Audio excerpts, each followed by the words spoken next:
Okay, so what I want to show you now is how we can use our graphing calculators to evaluate uh, definite integrals. Evaluate definite integrals. Because sometimes we're going to have definite integrals, either that we just don't want to, we're not that worried about, uh, we're just not that worried about uh, going through the process, or we're going to have some where they're actually ones we can't really do by hand with an algebraic method. And they're going to actually be coming up in an upcoming section. We're going to have ones that are either very difficult or just even can't be done. So your graphic calculators have a feature that allows them to evaluate definite integrals. And on a T83, T84, the function is called fnInt. And what it calls for is four arguments. F of x, your function, the variable x, and then your lower and upper limits.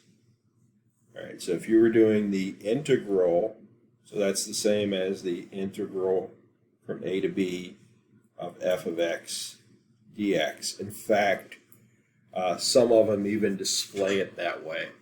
Some of them even display it with the integral, like the 84. The old 83s, I think, still use this notation. Okay. You can get to this function by hitting the math button, and then going down and choosing fnInt, which, by the way, I think is number 9 on that list. Okay, so I'm going to show you on a calculator in a moment how this works. But for example, if we were doing the integral from 0 to 4 of x squared dx, we would enter that in, hitting the fnInt button, which again on the older TI-83s will appear like this. On the newer TI-84s, it appears as the actual integral. So we would put that in with the thing x squared inside. Our variable is x. Again, if they're using the old TI-83, it would look like this. And again, otherwise we just write it, fill out the integral part. And when we punch that in, that will give me 21.333 on and on forever. It may have like a weird like 4 or something on one of the last digits. Okay. That's a possibility.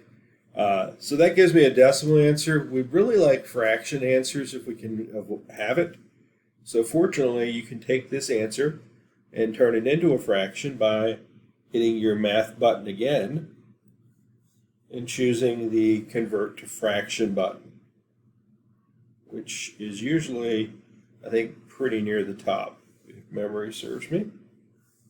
And so that will take that answer and it will convert that to a fraction, which is the exact answer for the integral from 0 to 4 of x squared dx, 64/3. Okay, so let me just show you how this works on an actual calculator. I have a calculator that looks an awful lot like a TI-83, TI-84. So I'm going to pull that up here. It's a very similar interface to what you're used to. And so I'm going to go into my math button. I could hit number 9 if I wanted to automatically do it. Or I can scroll down to it. Of course, you'd have to use your arrow keys. And there it is, number 9, fnInt. Okay, and this one, it displays it as the old integral style. So I would type in 0 to 4. Now this by default is already set to x on your calculator, TI-83, TI-84. You do have to type the x in on the dx as well. But we would put our function in here. You have to use the x variable here. So the one right by the alpha key. x, so right there. And then we would put in x squared.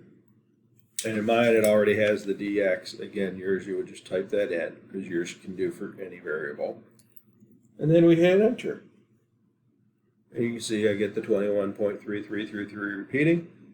If I would like that answer to be a fraction, I go to the math button. And the very first option there on my list, number 1, is convert to fraction. So I just hit enter to select that. And there we go. Converts that answer over to a fraction, 64 thirds. Okay. In the previous video, we were dealing with this integral, 2 pi integral 0 to 1 of 2 plus x times x squared dx. We can actually do that as well. What you want to do is leave the pi out when you put it into the calculator. So if we were doing this problem here, and we wanted to use fnInt to do that, I'm going to come over and do math 9, bring out my fnInt. That integral was from 0 to 1. And I had 2 outside with the 2 pi times 2 plus x. And then the function, again, let me just pull back up, was x squared, 2 plus x times x squared. So I'm just taking my 2 from the pi, putting it inside with everything else, 2 plus x times x squared. Okay, so I have 2 times 2 plus x times x squared dx, and I'm doing that from 0 to 1. Okay, so I do that, and I get the decimal 1.833333, which I can again use my math button to convert to a fraction. And we get 11/6.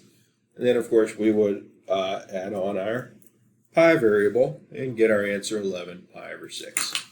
So for some of these, though, you're still going to be expected to work them out by hand. Of course, you can use this as a check to kind of check your progress. There are going to be ones later on, though, where we're just not going to want to do it. And so you will be allowed to use this for some problems to compute your definite integrals. Okay, so just wanted to show you how that works. If you have a different calculator, Casio, they have a similar process. You just have to look up how to do that. Or send me an email, and I'd be happy to kind of point you in the right direction.